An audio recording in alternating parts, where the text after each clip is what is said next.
ముందుగా మన ఛానల్ని సబ్స్క్రైబ్ చేసుకోండి, పక్కనే బెల్ ఐకాన్ ఉంటుంది దాన్ని యాక్టివేట్ చేసి పెట్టుకోండి. ఈరోజు మన రెసిపీ వచ్చేసరికి కృష్ణుడికి ఎంతో ప్రీతి అయిన అటుకులు అనమాట. అటుకులతో తీపి అటుకులు ఎలా చేసుకోవాలి చాలా ఈజీ ప్రాసెస్లో నేను చూపించబోతున్నాను. ఒక కడాయి అయితే పెట్టేశాను.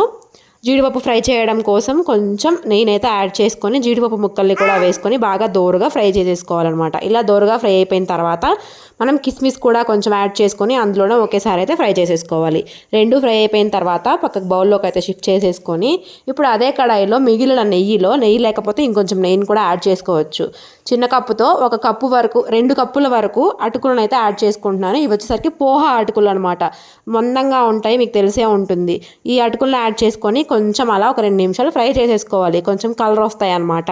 తర్వాత అందులోనే 2 కప్పుల పోహాకి 1 కప్పు కొబ్బరి తురుము అయితే పడుతుంది. ఇప్పుడు కొబ్బరి తురుమును కూడా యాడ్ చేసుకొని దీన్ని కూడా లైట్గా దోరగా ఫ్రై అయ్యేదాకా ఫ్రై చేసుకోవాలన్నమాట. ఫ్రై అయ్యింది అని మనకి ఎలా తెలుస్తుంది అంటే కలర్ వచ్చేస్తాయి అన్నమాట. కొబ్బరి తురుము అనేది కొంచెం దోరగా కలర్ వస్తుంది.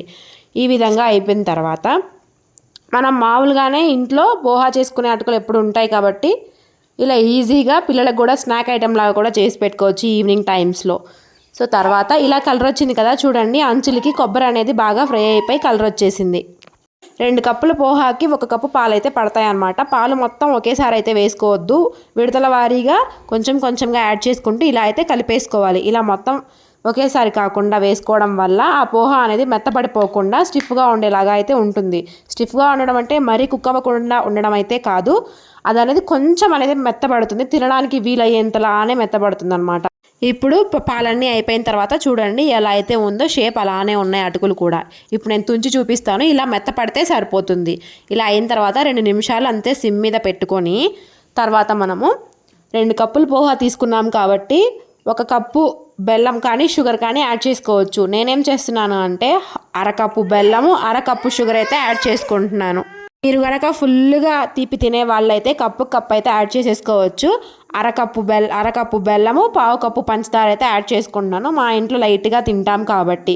ఇలా మొత్తం వేసుకున్న తర్వాత రెండింటిని ఒకేసారి ఇలా కలుపుకోవాలి చిన్నగా. మీరు కర్ర స్పూన్ పెట్టుకోండి, కలిపినప్పుడు చాలా ఈజీగా కలుస్తుంది. అటుకులు అనేవి గుజ్జు గుజ్జు అవ్వకుండా ఉంటాయన్నమాట.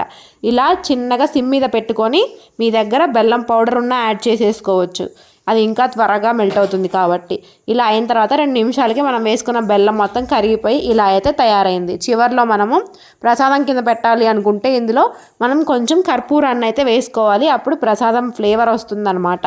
నార్మల్గా స్నాక్స్ ఐటెం లాగా తినాలి అన్నా కూడా కొంచెం యాలకుల పౌడర్ వేసుకుంటే సరిపోతుంది.